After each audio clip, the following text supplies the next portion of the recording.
Hello everyone. I hope ये हमारा class 8th का फर्स्ट इंटरेक्शन हो रहा होगा। तो पहले ही बता दे रहा हूँ कि आराम से हम लोग पढ़ेंगे, बिल्कुल धीरे धीरे पढ़ेंगे, आराम से पढ़ेंगे, और जो भी होमवर्क्स आपको मिल रहे हैं वो आपको ईमानदारी से करना है, ठीक है। और इसके अलावा कहीं भी किसी को भी कोई भी प्रॉब्लम होगा तो आप ज़रूर मेरे से उस डाउट को क्लियर करने की कोशिश करोगे। ऐसा नहीं करना है, शर्माना नहीं है, बिल्कुल ये बात तो ध्यान रखना है अपने कि किसी तरीके से शर्माना नहीं है, ठीक है। हमारा पहला टॉपिक है क्रॉप प्रोडक्शन एंड मैनेजमेंट। ये टॉपिक स्टार्ट करने से पहले हम एक बार थोड़ा सा पास्ट अपना देख लेते हैं। कोई सा भी अगर हम अपने ह्यूमन हिस्ट्री देखते हैं तो हमें पता है सबसे पहले इंसानों ने कुछ करना स्टार्ट किया होगा। तो सबसे पहले तो खाने पीने का ही बंदोबस्त किया होगा इंसानों ने। तो खाने पीने का बंदोबस्त कहाँ से करते होंगे? वही पेड़ पौधों से जो भी चीज़ें मिलती होंगी उसी से जो है अपना या पेट भरते होंगे वो। अब क्या होता था कि पहले के ज़माने के लोग नोमैडिक होते थे। नोमैडिक का मतलब हुआ कि ऐसे लोग जो जिनका अपना खुद का कोई घर नहीं होता है, वो एक बार कहीं जाके इकट्ठा हो गए, वहाँ पे कुछ जो है खाया पिया, फिर वहाँ से उस जगह को छोड़ के नई जगह चले गए। तो ऐसा करके कुछ रहा होगा। उसके बाद फिर हुआ ये होगा कि इनको एक बार लगा होगा कि यार हम लोग इतना ज़्यादा ट्रैवल करते हैं तो एक काम क्यों नहीं करते हैं, यहीं एक जगह पे जाके स्थाई कर लेते हैं अपने आप को। स्थाई करने के पीछे एक ही वो रहा होगा, नीड रहा होगा कि अपना जो है क्रॉप को कैसे एक ही जगह पे उगाया जाए। तो उन्होंने इस चीज़ में मास्टरी कर ली होगी कि कैसे एक ही जगह पे हम क्रॉप उगाएं। जैसे इस चीज़ के बारे में पता चला होगा कि क्रॉप उगता कैसे एक जगह पे, वैसे उनकी ये प्रॉब्लम सॉल्व हो गई होगी। फिर वो जगह जगह भटक जो रहे थे पहले से, अब उनका भटकना बंद हो गया होगा, ठीक है। तो ये तो एक थ्योरी है, हो सकता है इसके अलावा भी कोई थ्योरी हो। ज़रूरी थोड़ी कि हम उस टाइम पे तो हमने उस टाइम में किसी ने देखा ही नहीं होगा उस टाइम को। तो ऐसे बहुत सारी थ्योरीज़ हैं, उन थ्योरीज में से एक थ्योरी ये है, ठीक है। अब क्रॉप बोलते किसको है? क्रॉप जो टर्म है इसका मतलब क्या होता है? क्रॉप ये होता है जैसे कोई भी फूड आइटम है, अगर उसको एक जगह पे मैं एक जगह में बहुत सारे क्वांटिटी में अगर मैं उगा रहा हूँ तो उसी को जो है बोलते हैं क्रॉप।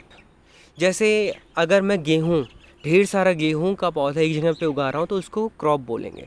या फिर अगर एक बात बताओ मुझे कि अगर मैंने आम के ढेर सारे पेड़ 100 पेड़ मैंने एक जगह लगा दिए, क्या उसको क्रॉप बोलेंगे? यस, बिल्कुल उसको भी क्रॉप बोल सकते हैं। यहाँ तक कि बहुत सारे जो डेली यूज़ के आइटम्स होते हैं हमारे लिए, जैसे कॉटन की भी फसल होती है, वो तो फूड आइटम नहीं है, लेकिन वो भी बहुत सारा अमाउंट में, बहुत सारी क्वांटिटीज़ में एक जगह पे उगाया जाता है, तो उसको भी जो है एक तरीके का क्रॉप बोलते हैं।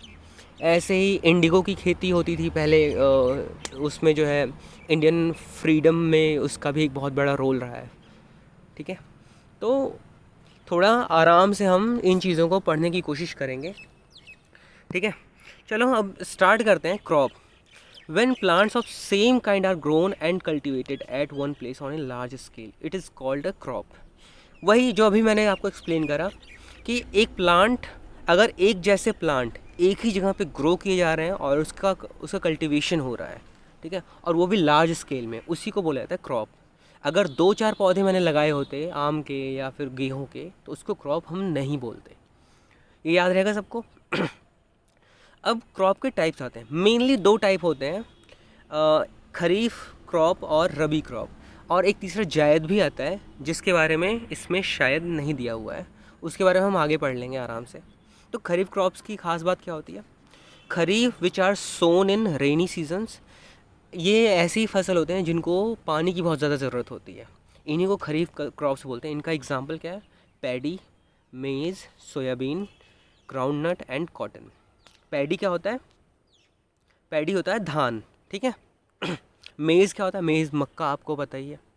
बाकी सारी चीज़ों के बारे में भी आपको पता है, जैसे कॉटन का भी मैंने बताया था आपको। इसके बाद रबी क्रॉप्स जो है खास करके विंटर सीजन में इसको उगाया जाता है, ठीक है। इसके लिए जो है जितना ज़्यादा ठंड रहेगा मौसम उतना ही ज़्यादा अच्छे से फसल होता है। उसका सबसे बढ़िया एग्जांपल है वीट, ग्राम, पी, मस्टर्ड, लिंसीड। ठीक है, तो ये सारा आपको एटलीस्ट ये सारे एग्जांपल्स, दोनों टाइप के क्रॉप्स के सारे एग्जांपल्स आपको याद रखने हैं। क्लियर है? आगे बढ़ते हैं। Basic practices of crop production. Crop production जो होता है उसके बेसिक प्रैक्टिसेस जो हैं उसके बारे में हम पूरा थ्रू आउट द चैप्टर यही हम पढ़ने वाले हैं। तो उसका एक हम थोड़ा सा वो ओवरव्यू देख लेते हैं। सबसे पहले हम पढ़ेंगे प्रिपरेशन ऑफ सॉइल, इसकी रिक्वायरमेंट होती है सबसे पहले। फिर उसका सोइंग करना होता है। अगर हम क्रॉप प्रोडक्शन क्रॉप हम वो कर रहे हैं, उगा रहे हैं, ठीक है, तो क्रॉप प्रोडक्शन अगर हम कर रहे हैं तो सबसे पहले हमें क्या करना पड़ेगा? प्रिपरेशन ऑफ सॉइल, फिर sowing of seed, then adding manures and fertilisers, फिर इरिगेशन, फिर प्रोटेक्शन फ्रॉम वीड्स, फिर हार्वेस्टिंग एंड लास्टली स्टोरेज। ठीक है, इन सारी चीज़ों के बारे में हम आराम से पढ़ेंगे, कोई भी जल्दबाजी नहीं है। बस याद रखना है कि सारा कुछ आपको क्लियर होना चाहिए, क्योंकि अगर आपका अभी बेसिक क्लियर नहीं हुआ, बेसिक स्ट्रॉन्ग नहीं हुआ, तो फिर बाद में प्रॉब्लम आने वाली है आगे की क्लासेस में। और वैसे भी हम तो ऐसे बैकग्राउंड से हम सोसाइटी से बिलोंग करते हैं जो ज़्यादातर इन्वॉल्वमेंट जिनका इस सोसाइटी का इन्वॉल्वमेंट ज़्यादातर कहाँ पे है? एग्रीकल्चर में है। ठीक है, तो मुझे लगता है कि आपको तो ऑलरेडी बहुत सारी चीज़ें इसमें पता होंगी, बस एक तरीके से रिकॉल करवा रहा हूँ मैं आपको। ठीक है, आगे सबसे पहला जो है प्रिपरेशन ऑफ सॉइल, ये करते क्यों है? Preparation of soil is the first step in cultivating a crop for food production. It requires 3 steps. 3 steps हैं इसके प्रिपरेशन ऑफ सॉइल के, और तीनों स्टेप आपको याद रखना है। पहला स्टेप है प्लॉइंग। प्लॉइंग मतलब the process of loosening and turning the soil is called ploughing. It is done with the help of a plough, हो और a cultivator attach to a bullock और ए ट्रैक्टर। पहले के ज़माने में bullocks या फिर बुलक कार्ट्स यूज़ किए जाते थे। आज के टाइम में ज़्यादातर ट्रैक्टर ही यूज़ किए जा रहे हैं। पहले टाइम में प्लाउ भी यूज़ किया जाता था, अब जो है कल्टिवेटर का यूज़ कर लेते हैं। तो सीधी सी बात है, उसके पीछे रीज़न यही है कि क्या कहते हैं, टाइम बहुत कम खर्च होता है और बहुत ज़्यादा लेबर वर्क जो है बहुत कम करना पड़ता है। ठीक है, इसका एक नुकसान भी ये है कि अब हमें लेबरों की ज़रूरत नहीं है। तो जो लेबर्स होते थे पहले के टाइम में, जिनके ऊपर हमारी डिपेंडेंसी होती थी, वो अब उनके ऊपर डिपेंडेंसी हमारी ख़त्म हो जा रही है। तो उनका जो जॉब है वो थोड़ा धीरे धीरे उनके लिए जॉब पाना मुश्किल हो रहा है। ठीक है, अगला स्टेप है लेवलिंग। लेवलिंग मतलब जब मिट्टी की खुदाई करते हैं उसके बाद टर्निंग ऑफ सॉइल करते हैं, फिर उसके बाद मिट्टी उबड़ खाबड़ हो जाती है। तो उसको जो है उसकी लेवलिंग करते हैं। लेवलिंग करने से सारी पूरी की पूरी मिट्टी बराबर हो जाती है। The ploughed soil is quite loose, so it is liable to be carried away by strong winds और washed away by rain water. Thus the plowed soil is leveled by pressing it with a wooden or an iron leveler so as to prevent soil erosion. तो levelling करने की ज़रूरत क्यों पड़ रही है? अगर लेवलिंग नहीं करते तो अगर हवा बहुत तेज़ चल रही होती, सारा का सारा ऊपर का जो मिट्टी है वो चूँकि पूरा ढीला हो गया मिट्टी, तो वो उड़ के चला जाता। तो जो सबसे ऊपर वाला लेयर होता है, जो सबसे ज़्यादा फर्टाइल होता है, वो लेयर ही पता चला तुम्हारे खेत से उड़ के चला गया, तो वो तो तुम्हारे लिए नुकसान है। तो लेवलिंग करते हैं। लेवलिंग में क्या कर रहे हैं कि by pressing it with a wooden और एन आयरन लेवलर। ठीक है, ये याद रखना है सबको। लेवलर की ज़रूरत पड़ती है इस केस में, और प्लॉइंग के केस में प्लाऊ या फिर हो या फिर कल्टिवेटर की ज़रूरत पड़ रही है। तीसरा स्टेप है मैन्योरिंग। मीन्स मैन्योर होता क्या है? सबसे पहली बात तो देखो इसमें क्या कह रहा है। Manuring means adding manure to the soil. Manure क्या होता है? मैन्योर एक तरीके से खादर, आपके यहाँ पे उसको खादर बोलते हैं। जो गोबर वगैरह होता है वो जब सड़ने लगता है तो उसको खाद की तरह यूज़ करते हैं, तो उसको आपके यहाँ पे खादर बोलते हैं, है ना। तो adding of manures to soil before ploughing helps in proper mixing of manure with the soil. Manuring help in better yield में कैसे में हेल्प करता है? अब जैसे खेत पिछली बार जब इसमें फसल बोया गया रहा होगा, तो इसमें से बहुत ज़्यादा न्यूट्रिएंट्स जो थे वो सारे ख़त्म हो रहे होंगे, उसमें से बहुत ज़्यादा न्यूट्रिएंट्स का यूटिलाइजेशन हो गया होगा। तो वो जो है अब जो है न्यूट्रिएंट्स को वापस से इनरिच करना होगा। तो इनरिच करने के लिए क्या करेंगे हम? उसमें एडिशनल मैन्योर्स मिलाते हैं। मैन्योर्स मिलाएंगे तो उसकी जो फर्टिलिटी जो होती है वो इंक्रीज़ हो जाती है। तो मुझे लगता है कि ये तीनों पॉइंट्स आपको क्लियर हो गए होंगे प्रिपरेशन ऑफ सॉइल के। ठीक है, अब अगला पॉइंट है सोइंग। सोइंग आज हम बस सोइंग तक ही पढ़ेंगे, इसके आगे हम नहीं पढ़ेंगे क्योंकि मुझे लगता है इतना पहले लेक्चर के लिए इतना काफ़ी है। तो सोइंग क्या है? द प्रोसेस ऑफ स्कैटरिंग और putting seeds into the ground is called sowing.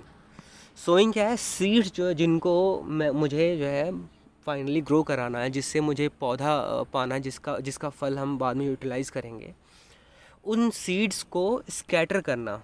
जो हमने खेत का प्रिपरेशन ऑफ सॉइल करा था, उस सॉइल में जो तीनों स्टेप्स हमने किया था, उन तीनों स्टेप के बाद अब हम सोइंग ऑफ सीड करते हैं। ठीक है, तो सोइंग ऑफ सीड क्या है? तो स्कैटर कर देते हैं सीड को, या फिर सीड को थोड़ा थोड़ा अंदर गड्ढा करके उसके अंदर सीड को प्रॉपरली डाल देते हैं।